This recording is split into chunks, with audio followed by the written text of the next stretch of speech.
thank you very much. It's an honor to have President Zelensky of Ukraine, and we've been working very hard, very close. So we've actually known each other for a long time. We've been dealing with each other for a long time, and very well. We had a little negotiation spat, but that worked out great, I think, for both countries, and I think for the world, actually, beyond both countries. And we have something that is a very fair deal, and we look forward to getting in and digging and working and getting some of the rare earth. But it means we're going to be inside, and it's a big commitment from the United States, and we appreciate working with you very much. And we will continue to do that. We have had some very good discussions with Russia. I spoke with President Putin, and we're going to try and bring this to a close. It's something that you want and that he wants. We have to negotiate a deal. But we've started the confines of a deal, and I think something can happen. The big thing is the number of soldiers, mostly at this point, but soldiers being killed. You're losing thousands of soldiers. So on both sides, we're losing a lot of soldiers, and we want to see it stop. And we want to see the money get put to different kinds of use, like rebuilding. And we're going to be working very hard. But we've had a lot of very good conversations. I will say until we came along, the Biden administration didn't speak to Russia whatsoever. They didn't speak to anybody. They just allowed this to continue. And I will say that, I'll say in front of you, you've heard me say it 1,000 times, if I were president, this war would have never happened. We would have had a deal negotiated for you without having to go through what you've gone through. But your soldiers have been unbelievably brave. We've given them great equipment, but somebody has to use the equipment. They've been unbelievably brave, and we give them great credit. This was supposed to be over very quickly, and here we are 3 years later. So I give tremendous credit to your generals and your soldiers and yourself, in the sense that it's been very hard fighting, very tough fighting. They're great fighters. And you have to be very proud of them from that standpoint. But now we want to get it over with. It's enough, right? We want to get it over with. So it's an honor to have you here. Thank you very much for coming. We're going to sign the agreement at the conference in the East Room in a little while, right after lunch. And we'll be having lunch together. We're also discussing some other things. And we appreciate everybody being here. It's somewhat of an exciting moment, but the really exciting moment is when they stop the shooting and we end up with a deal. And I think we're fairly close to getting that, and an honor to have you. And please, I'd like to say something. No, thank you so much, Mr. President. Thank you for the invitation. And really, I hope that this first document, will be first step to real security guarantees for Ukraine, our people, our children. I really count on it. And of course, we count that America will not stop support. Really, for us, it's very important to support and to continue it. I want to discuss it with details further during our conversation, and of course, the infrastructure or security guarantees. Because for today, I understand what Europe is ready to do. And of course, I want to discuss with you what the United States will be ready to do. And I really count on your strong position to stop Putin. And you said that enough with the war. I think that is very important then to say these words to Putin at the very beginning of war, because he is a killer and terrorist. But I hope that together we can stop him. But for us, it's very important to, to save our country, our values, our freedom and democracy, and of course, no compromises with the killer about our territories. But it will be later. And of course, what I wanted, we spoke about it by phone with you about the drones production. We have very good drones production. I think the best one in the world for today because of the war. Yes, and of course, we need very much the air defense. You have the best air defense in the world, and really you helped us under attacks of Russians. And I want to speak how we can exchange the licenses. We're open to share the licenses of all our drones with you, of course, with the United States. And we need licenses for quick production of air defense. Even after the war, we need our nation to be calm, that we are secure. So that's why we need this air shield. And of course, about this I want to speak about the contingents. I think that France and UK already spoke to you, and we know that Europe is ready, but without the United States, they will not be ready to be as strong as we need. And the last point, last not least, about exchange, about our people and children. And you know that these crazy Russians, that they stolen 20,000 of children, Ukrainian children. They changed their names, they changed their, their families, relatives, and now they're in Russia. We want to bring them back, and really, it's a big dream, task, and goal for me, and our warriors. By the way, Mr. President, we exchanged, released more than 4,000 warriors from Russian prison, but there are thousands more in the prison. I wanted to share with you some images. How it's just can I now? Yeah, please. Some minute, 1 minute, 1 minute. Just you to understand in what circumstances, in what situation they are, and what the attitude of Russia to our prisons. That guys, just you before and after. And you see before and after, just you to understand. Now thousands of such guys, ladies and men, there, and that, so they don't eat, they beat them, and they, they do a lot of bad things. So out of, even during the war, there are rules. Everybody knows there are rules during the war. So these guys, they don't have any rules. You see that 50, 60 kilograms left, and a lot of such things. And I didn't want to show you what the changes with images of children, because I will just share with you. And I mean, it's looking tragically. Yep, that's tough stuff. Yeah, I wanted very much to give you, and you see it. Yeah. This is pastor, by the way. They stolen pastors, because it's not Russian church. They stolen pastors and moved pastors to the prison. At the end of last year, we brought 3 pastors, and we could exchange them. And this is pastor, you see. Yeah, that's tough. Yeah, so I mean, this I wanted to show you, and this. So thank you very much. We want to get that ended, right? Yeah, of course. We And want. I think we will. And We have to, of course. do you have any questions, please? Yes, thank you, Mr. President. With how much money is the U.S. going to put into the fund that is being created today, and how does this provide long-term security for Ukraine? Well, we don't know exactly how much, because we're going to be putting some money in a fund that we're going to get from the raw earth that we're going to be taking and sharing in terms of revenue. So it's going to be a lot of money will be made from the sale and from the use of raw earth. And as you know, our country doesn't have much raw earth. We have a lot of oil and gas, but we don't have a lot of the raw earth. And what we do have is protected by the environmentalists, but that can be unprotected, but still it's not very much. They have among the best in the world in terms of raw earth. So we're going to be using that, using it for all of the things we do, including AI and including weapons and the military, and it's really going to very much satisfy our needs. So it's something that just worked out really well. We have a lot of oil, and we have a lot of gas, we have a lot, but we don't have raw earth.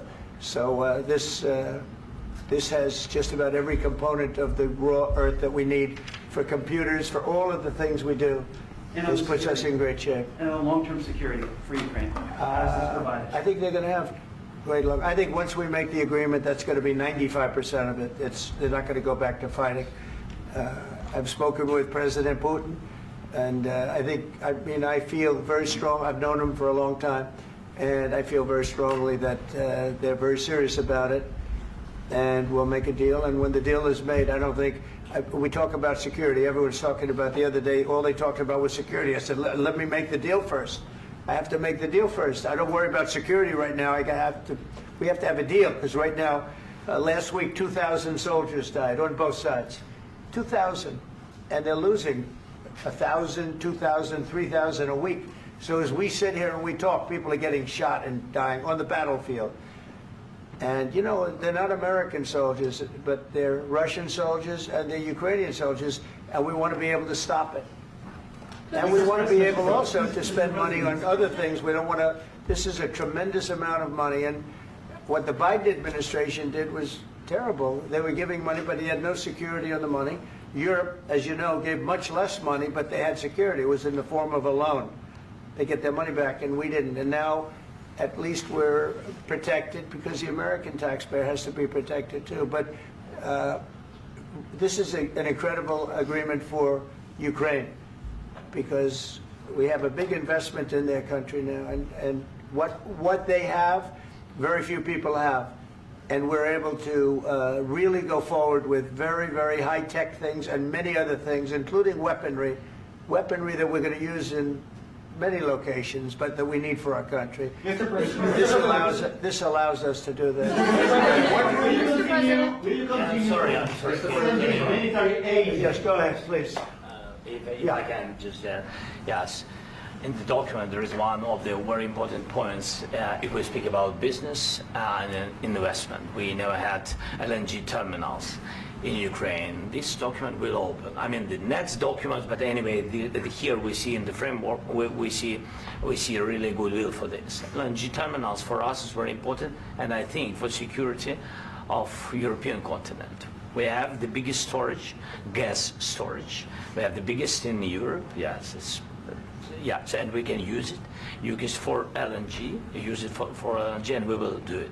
And really, we can help Europe because Europe really helped. President Trump said that they made less support, but they are our friends and they are our very supportive partners. They really gave a lot, Mr. President. They did. They gave a lot, but they gave much less. No. Much less. No. No. No. Okay.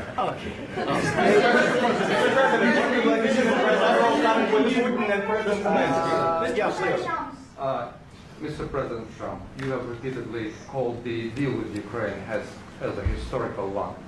And as a President of the United States, you make historical decisions in other issues which affect America and other world. So what place in the world history do you want to take? And do you associate yourself with any famous historical figures? Yeah, I'd say George Washington, Abraham Lincoln. I would say I'm far superior to George Washington and Abraham Lincoln. Now, you know I'm only kidding, right? Because when I say that, the fake news is going to go wild. They're going to say he considers himself to be better than Washington. But you never know. You never know. I don't compare myself to anybody. I'm here to do a job. We've had a great 35 days or whatever it might be, a month, a little more than a month.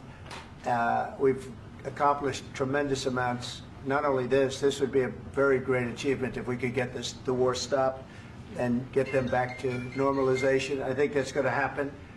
We've had very good talks on both sides, as you know. But I think we've done a very good job, just generally. If you look at all of the things we've done in 30 days, they're saying there's never been a opening for a president. The first month, there's never been a first month like we've had. And this is one of the very important things. This, to me, is one of the most important things because we have tremendous death taking place as we speak, and I don't want to have that. You know, think of the parents, whether they're in Russia or Ukraine, think of the parents of all these people being killed needlessly. They came to our territory. Should have never started. This would have, if I were president, this would have never started. Mr. President, will you continue sending military aid to Ukraine after the U.S. signs this agreement with Ukraine? Yeah, we're going to be continuing. To President Zelensky, do you feel like the U.S. is on your side, that the President Trump is on your side at this moment? Right. What do you think? He wants to know, do you think that, sort of a stupid question. I guess we wouldn't be here if I wasn't. I think that the United States on our side from the very beginning of occupation, and I think that President Trump on our side, and of course, I'm sure that the United States President will not stop support. This is crucial for us. It's important for us. Yes. And Putin, the president speaks about the people and the soldiers which are dying, but they came to our territory, they came to our land. They began this war, and they have to stop. And I think this is the question, with really the most important question. Can President Trump, I hope yes, with some other allies, to stop Putin, withdraw these enemies, our enemy, withdraw these troops from our land? And I think that you asked about the history, I think that if President, or when, he will stop Putin, if President Trump will bring peace to our country, I think he will be on this wall. We've had very, very good talks. What about military aid to Ukraine? President Zelensky just said that there will be no compromises with Vladimir Putin. I just wanted to ask both of you, firstly, are there compromises that you think that President Zelensky is going to have to make? And President Zelensky, is there anything that you might be thinking that you may be able to offer or bring to the table, for example, elections? Thank you.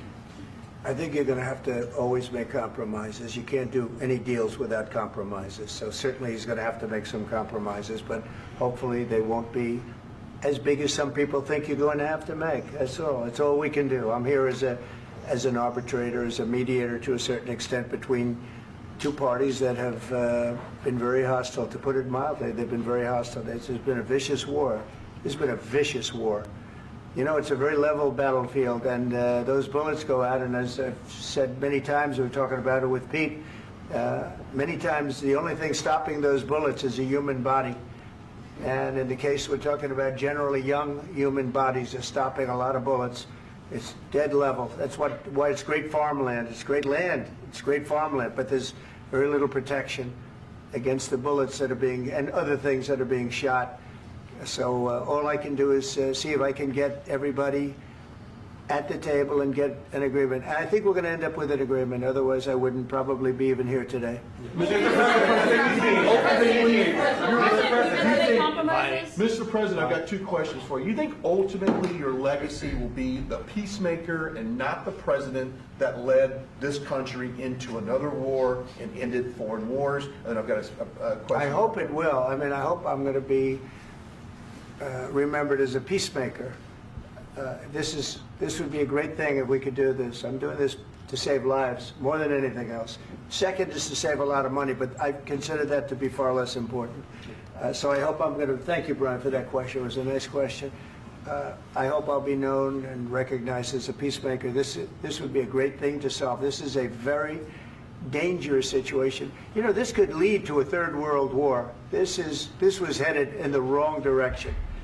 If this election were lost, if we didn't win this election, and we won it by a lot, that was a mandate. We won every swing state. We won the popular vote by millions and millions of votes. We won everything. The districts, you look at the areas of red, take a look at a map. This was a big mandate, and this was one of the things. I said, we're going to get this thing settled. If we didn't win, I think this could have very well ended up in a third world war, and that would not have been a good situation. What was your second question? And my second question for President Zelensky. Why don't you wear a suit?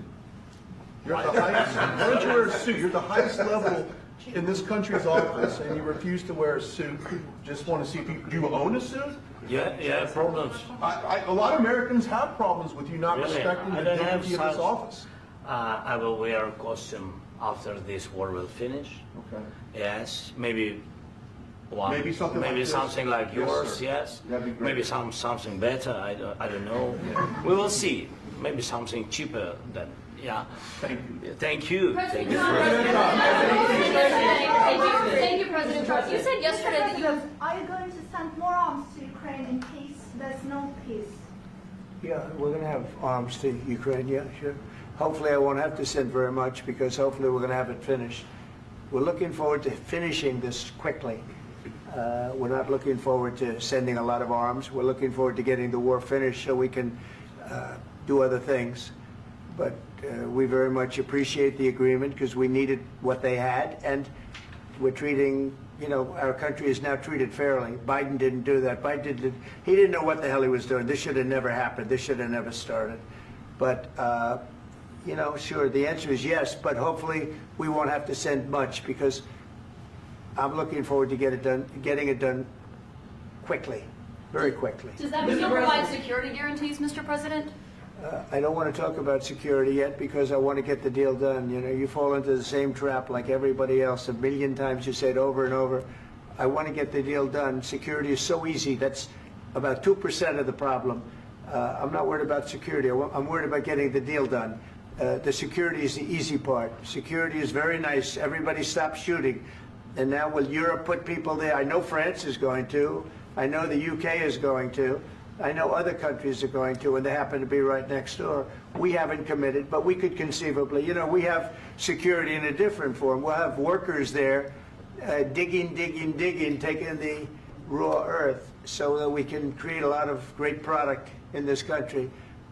So in that sense, you have something, but we haven't determined that yet. I will say, in speaking to France and in speaking to, and they were here, as you know, last week and just the other day, they have committed to a lot of security. I don't think you're going to need much security. I think once this deal gets done, it's over. Russia's not going to want to go back, and nobody's going to want to go back. When this deal ends, I really believe this deal is going to be over. Yeah, please go ahead. Go ahead. Thank you, sir. Mr. President, thank you. You had President Macron and Keir Starmer at the White House this past week, both of whom praised your courage and conviction to lead the pathway towards peace. Yes. Part of that involved, though, re-engaging Russia in diplomatic relations, something that previous leaders lacked the conviction to do so. What gave you the moral courage and conviction to step forward and lead that? Well, I love this guy. Who are you with? One American News, sir. Well, that's why I like him. One American News does a great job. I like the question. I think it's a very good question. It's a pathway to peace. It's a pathway to getting something solved. And I feel that as the head of this country, I have an obligation to do that. Plus, you know, we're very much involved. We got involved. It's too bad we got involved because there should have been no involvement because there should have been no war. And there shouldn't have been October 7th. That would have never happened. As you know, Iran was broke. They had no money to give to Hezbollah. They had no money to give to Hamas. They were stone cold broke. And then under Biden, they became rich as hell. They went from no money to $300 billion in a period of 4 years. And they gave a lot of that money away, and you see what happened. And that's a real mess also that we hope to be able to solve. But no, I appreciate your question very much. I feel I have an obligation to try and do something to stop the death. If I can answer. Yes, if I can answer, Please, sorry. go ahead. Please. And I do like your clothing, by the way. Yeah, really? Even though I think he's a great guy, by the way. But I don't know if you two like each other. But you know what? I think he's dressed. I like this guy. I don't know. I think he's dressed beautiful. So I have more serious things than answer on such Yeah, questions. sure, that's I will okay. answer on more serious That's a good questions statement. if I can. That's good. Yeah. So please, about security guarantees and about just ceasefire. We can't just speak about ceasefire and speak and speak. It will not work. Just ceasefire will never work because I'm like a president. I have this experience, and not only me. Ukraine before my presidency, from the 2014, Putin broken 25 times. 25 times he broken his own signature. 25 times he broken ceasefire. But he never broke to me. He never broke to me. No, you were the president. He You never were the broke- president he during. never broke to me. In 2016, you've been the president, Mr. President. You've been the president, but he had, of course, not with you, but he had during those periods. He had conversations with our side, and we had Normandy format. You know, the France, Germany, Ukraine, and Russia, and he broken 25 times. That's why we will never accept just ceasefire. It will not work without security guarantees. Security guarantees, maybe President is right about this document and other, but this document is not enough. Strong army is enough because his soldiers afraid, Putin's soldiers afraid of our soldiers when we're strong enough. If we are not strong enough, if we are empty, if our storage is empty, we can't defend our land. Today, you know, he knows that we have, all the world knows that we have meeting, yes? Why he's using ballistic? Putin today using ballistic on our hospitals, schools, and etc. Ballistic. So he knows that we are here and that President Trump is really have goodwill to stop this war. And you hear now the president. So why he's using? So he doesn't want to stop. He doesn't want. But I hope that we will do it. Really, we'll do it. Security. When we speak about security guarantees, when the Europeans are ready for contingents, they need USA backstop.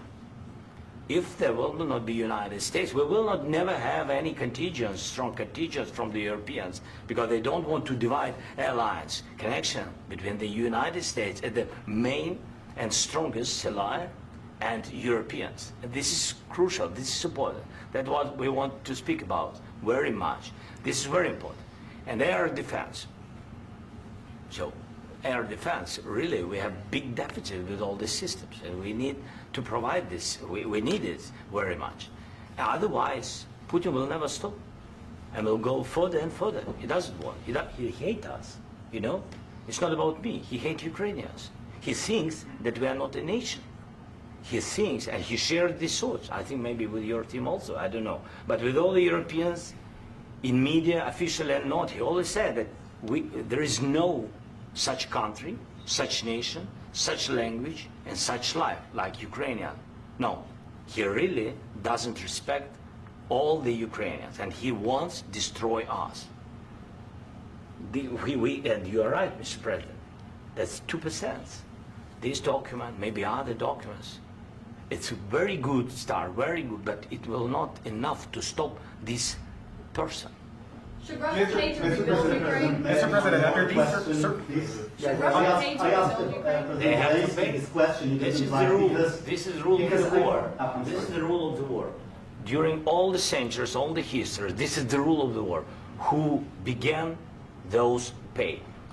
This is the rule. Putin began this war. He has to pay all money for innovation. He has to pay. Of course, some Russian assets, what we have in Europe, about 300 billion, we can use them. We can use for innovation and buy military support from the United States also. We can do it, but it's not enough. It's not enough. Under these circumstances, do you envision a trilateral summit with Putin and President Zelensky? Wait 1 second. I asked this question that you didn't like because I wanted to know if you want to position yourself in the middle between Russia and Yes. Ukraine or on the Ukraine side. No, I'm in the middle. I want to solve this thing. I'm for both. I want to get it solved. And it's wonderful to speak badly about somebody else, but I want to get it solved. If we can solve it, great. If we can't solve it, they're going to have to fight it out, and who knows what's going to happen. But I want to see it get solved. May I follow up? One more question about U.S. troops in Europe. After Russian invasion of Ukraine, your predecessor sent additional troops to Eastern Europe, including Poland, my country. Yeah. Are you committed to keeping these troops on the eastern flank of NATO in the future? I'm very committed to Poland. I think Poland has really stepped up and done a great job for NATO. As you know, they paid more than they had to. They are one of the finest groups of people I've ever known. I'm very committed to Poland. What about Baltics? Poland's in a tough neighborhood, you know. What about the Baltics? The Baltics, they got a lot of, it's a tough neighborhood too. But we're committed. We're going to be very committed, and we're committed to NATO. But NATO has to step up, and the Europeans have to step up more than they have. And I want to see them equalize, because they are in for far less than we're in. And they should be at least equal. You understand that? Why is the United States, we have an ocean in between. Why is the United States in for so much more money and other things as Europe? With that being said, and as you said, they've also been obviously very helpful. But we have put in far more than they have. And I think they should equalize. Mr. President, Please, go ahead. ask you about the agreement again today. What changed between the first time that Secretary Bessent gave President Zelensky the agreement and today for the signing? We made a deal. So What was the I'm just- deciding factor? I'm a business person. We made a deal. That's what changed. Along with minerals. I didn't think we were going to make a deal. And We ended up making the deal, so that changed. Mr. President, what and how do you envision a trilateral summit with President Zelensky and Putin? I don't know, under but these well, they circumstances? don't like each other, I can tell you that. Okay? They do not like each other. This is not a love match, and it's unfortunate. That's why you're in this situation. The United States should not have allowed this to happen, okay? The United States, run by a man that didn't know much, I'm going to be very nice, run by an incompetent person, very incompetent person, should never have allowed this to happen. I've stopped wars. I've stopped many wars. My people will tell you, I stopped wars that nobody ever heard about. I stopped wars before they ever started. You can look at some of, I could give you a lot of nations that would tell you right now they were probably going to war. I could tell you right now there's a nation thinking about going to war on something that nobody in this room has ever even heard about. Two smaller nations, but big, still big. And I think I've stopped it. But this should have never happened. Mr. President, About sorry, just a second. About any negotiations. First of all, I want really to tell you, and I think that everybody understands that Ukraine, more than Ukrainians, nobody wants to stop this war. But at the future, any negotiations, it's understandable that two sides of the war, not Russia and the United States, because this is not the war between Russia and the United States. This is war of Russia against Ukraine and Ukrainian people. So these two sides will be at the anyway will be at the negotiation table. Then of course United States, like the strongest partner of the Ukraine, and of course Europe. I think Europe is very important. I want to speak about it with the President. Yes, Europe is very important for us because we really defend Europe for today. All Europeans really recognize that we are defending the line and they have real life and our people are dying. That's why they helped us. And also it's about the NATO. Yes, between, like the President said, you have big, nice ocean. Yes, between us. But if we will not stay, Russia will go further to Baltics and to Poland, by the way. But first to the Baltics. It's understandable for them because they've been in the USSR. You know, they've been one of the republics of the USSR, and Putin wants to bring them back to his empire. It's a fact. And when he will go there, if we will not stay, you will fight. Your American soldiers, it doesn't matter, do you have ocean or not, your soldiers will fight. Mr. President, would you be willing to visit Ukraine, maybe Kyiv or Odessa, which is going to be a 30-year-old Black Sea? It was my question. I'm sorry. I don't want to talk about Odessa now. Let's not talk about Odessa. I want to talk about making a deal, getting peace. We don't have to talk about Odessa, but a lot of cities have been destroyed. There are a lot of cities that are not recognizable. There's not a building standing. No. And a lot of things have Mr. to President, happen. you have to come and to look. No. We have very good cities. Yes, a lot of things have been destroyed, but mostly cities alive and people work and children go to school. Sometimes it's very difficult. Sometimes closer to front line, children have to go to underground schools or online, but we live. Ukraine is fighting and Ukraine lives. This is very important. And maybe it's Putin is sharing this information that he destroyed us. No, he lost 700,000 people, 700,000 soldiers. He lost everything. Yes. So, Mr. President, one more. I mentioned Poland. Please, go ahead. When did you last speak with President Putin, and what did he say that? A couple of days ago. And what did he tell you that gave you the assurance that he wanted peace? Well, that's what I do. My whole life is deals. I know pretty good. And I've known him for a long time. I've dealt with him for a long time. He had to suffer through the Russia hoax. You know, Russia was a hoax. It was all Biden. It was nothing to do with him. So he had to suffer through that, and he was able to do that. I think that he wants to make a deal, and he'd like to see it end. That's all I do. That's what I do. My whole life, that's what I do is make deals. And I'm in the middle of a mess because this is a real mess. It's a very dangerous one. If this doesn't get solved now, it's not going to get solved for a long time. So I hope we're going to get it solved. In the back, please. Thank you, Mr. President. Prime Minister Starmer claims repeatedly that his government believes in free speech and was not engaged in censorship. But his country's government arrests people for memes and thought crimes, and even more worrisome is pressuring American companies to censor Americans on his behalf. How can he be a reliable, trustworthy partner when he says things that are demonstrably false on such an important topic? Well, we actually spoke to him about that yesterday, and we thought they took it very, very much too far. JD was very strong on it. So was I. So was Marco. And we've been speaking to him about it. Marco, would you like to say something about that? Yeah, we have concerns, obviously, with the conduct of those, particularly as it impacts Americans. And there's real concern that American speech, which is online, could fall into the hands of British or any country's jurisdiction. And so this is a point the Vice President made at Munich, and I think it's a very compelling one, that what unites us with Europe, as much as anything else, is these shared values, and one of them being free speech. And so if Americans are threatened by it, we're going to need to take action in that regard. Mr. President. It's actually a very important question. We spoke about this in detail with the Prime Minister, the Foreign Secretary, and others at lunch yesterday, and I know that Secretary of Commerce Lutnick followed up in private meetings last night. This is really important. We believe Americans have the right to speak their mind, even if we in this room disagree with them. They have the right to speak their mind in the public square, which is often online these days. And we're going to defend that right as it pertains to American companies and American citizens vigorously if we have to. I do think that under the President's leadership, we're going to find common ground with our friends in the UK on this question, but it remains to be seen. The principle that will guide us is we believe in free speech in this country, and we'll fight for it for American citizens. Mr. President, on the deal, is there any other oil and gas component to the deal? Is it all critical? A little bit. We'll see. On LNG? But we're not really looking for that so much. We got a lot. We have more than anybody in the world, by far. So no, we're not talking about it too much, but a little bit. I think it affects also, but for the most part, no.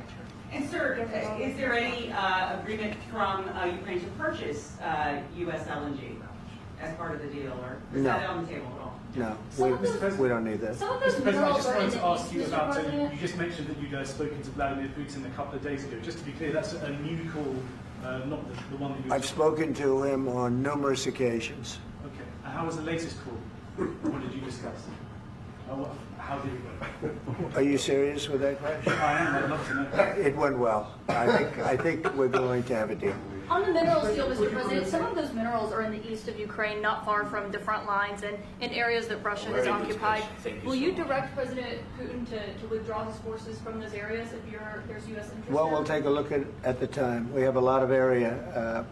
It's a very big area we're talking about, so we'll take a look. I'll study that and I'll see. And who would protect those minerals if they are U.S. interests? Would that be Ukrainian forces? They'll be protected. European The agreement forces? will protect them. U.S. The agreement, yeah, we're signing an agreement. You know? Right, but what if Russia tries to invade or there's Russian aggression in those spots? I just told you I don't think that's going to happen. And if that were going to happen, I wouldn't make a deal. If I thought that was going to happen, I wouldn't make a deal. Some people may wonder why. You know, they ought to focus on CNN on survival, not asking me these ridiculous questions. Focus on surviving, because CNN's got such low ratings. I don't think they're going to survive. Let's go. Please, go. Since I already mentioned Poland. Poland was under Russian control for decades after the Second World War. When I was a kid, I looked at the United States not only as a most powerful country, richest country in the world, the country that has great music, great movies, great muscle cars, but also as a force for good. And now I'm talking with my friends in Poland, and they are worried that you align yourself too much with Putin. What's your message for them? Well, if I didn't align myself with both of them, you'd never have a deal.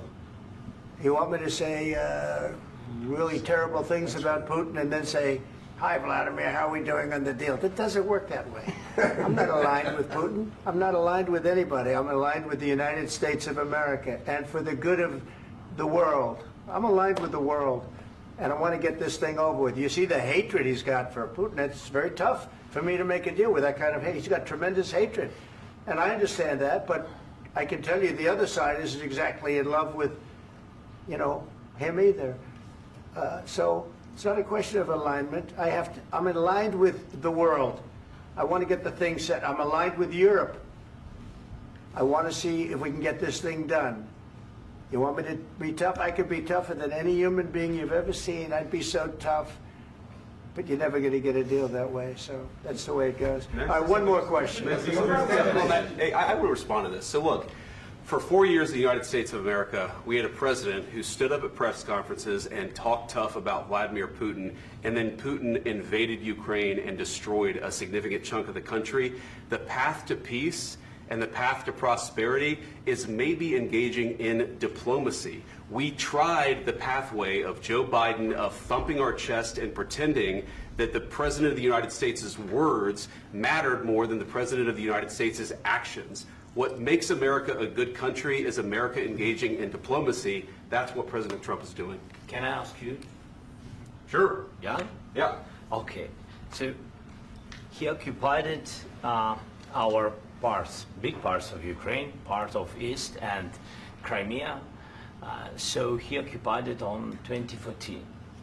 So during a lot of years, so I'm not speaking about just Biden, but those time was Obama, then President Obama, then President Trump, then President Biden, now President Trump, and God bless, now President Trump will stop him. But during 2014, nobody stopped him. He just occupied and took. He killed people. You know what the contact 2015. 2014. 2014 and 2014. 2014. Yeah. So I was not here. Yeah, but that's exactly right. Yes, but during 2014 till 2022, yeah, the situation the same. The people have been dying on the contact line. Nobody stopped him. You know that we had conversations with him, a lot of conversations, my bilateral conversation, and we signed with him, me, like a new president. In 2019, I signed with him the deal. I signed with him, Macron and Merkel, we signed ceasefire. Ceasefire. All of them told me that he will never go. We signed him with gas contract. Gas contract.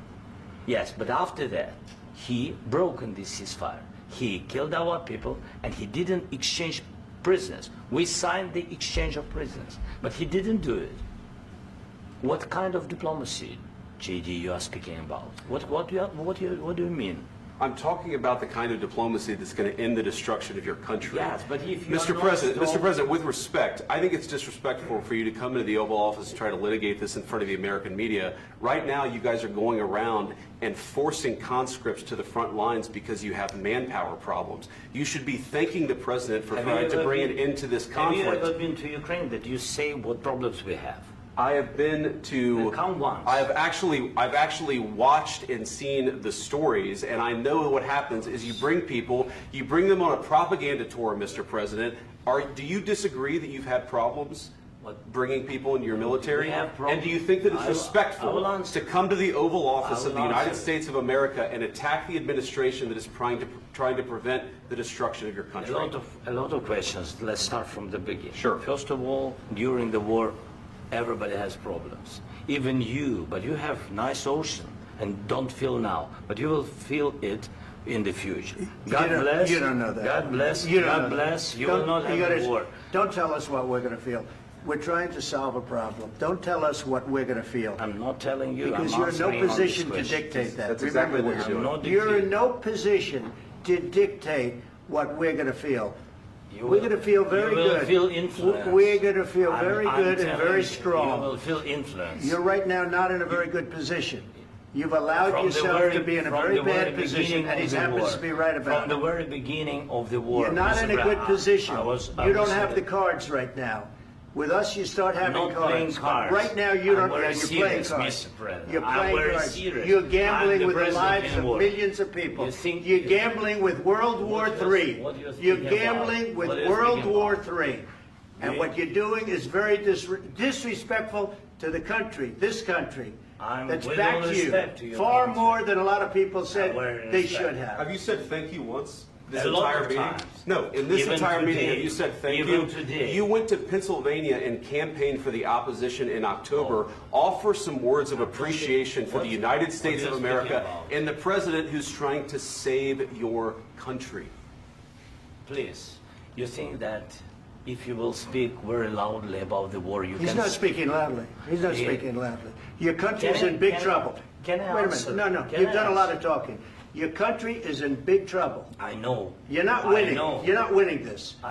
You have a damn good chance of we are coming out staying, okay because of Mr. us. President, we are staying in our country, staying strong from the very beginning of the war. We've been alone, and we are thankful. I said thanks You haven't in been this alone. cabinet, You and haven't not been only alone. in this We cabinet. gave you, through I this said stupid thank you. president, $350 billion.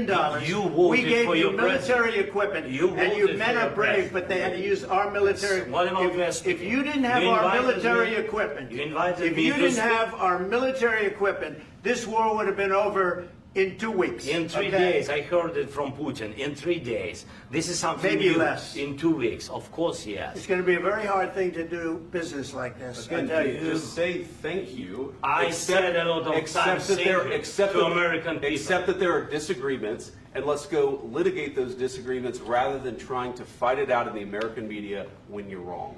We know that you're wrong. But you see, I think it's good for the American people to see what's going on. I understand, sir. I think it's I very understand. important. That's why I kept this going so long. You have to be thankful. You don't have the I'm cards. thankful. You're buried there. Your people are dying. tell you You're again, running I low know. on soldiers. Don't- Listen, don't, please, you're running Mr. low on President. soldiers. It would be a damn good thing. Mr. And then President. then you tell us, I don't want a ceasefire. I don't want a ceasefire. I want to go, and I wanted this.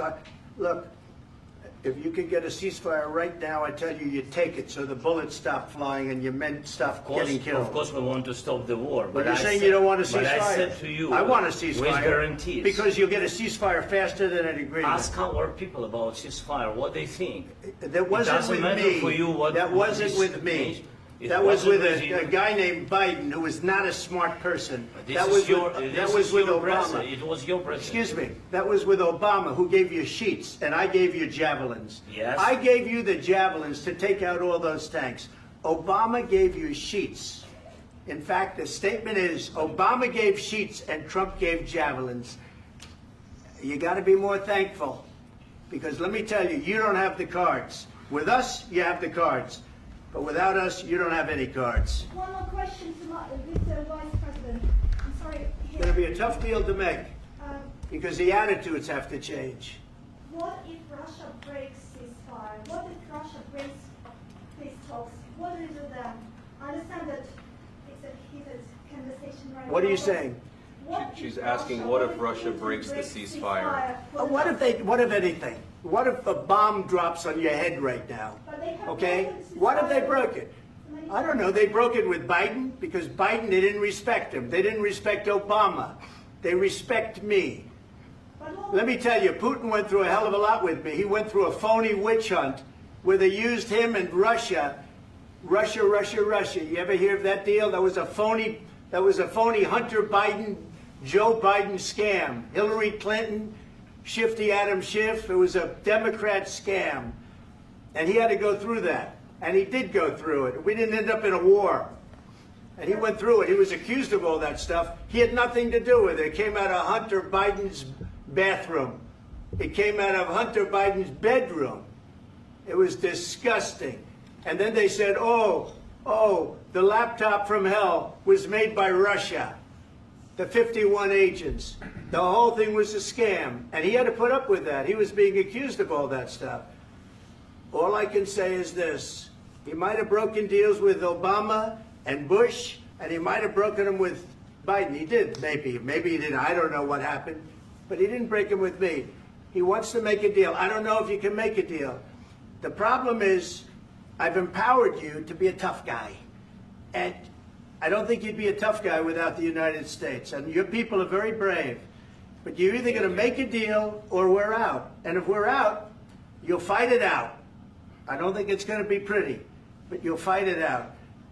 But you don't have the cards. But once we sign that deal, you're in a much better position. But you're not acting at all thankful. And that's not a nice thing. I'll be honest, that's not a nice thing. All right, I think we've seen enough. What do you think? Huh? This is going to be great television, I will say that. All right. We'll see what we can do about putting it together. Thank you, sir. I need the back of this. We'll see. I don't know. All right, guys, come on. Wait, President. Hey, let's go. Guys, come on, let's move, please.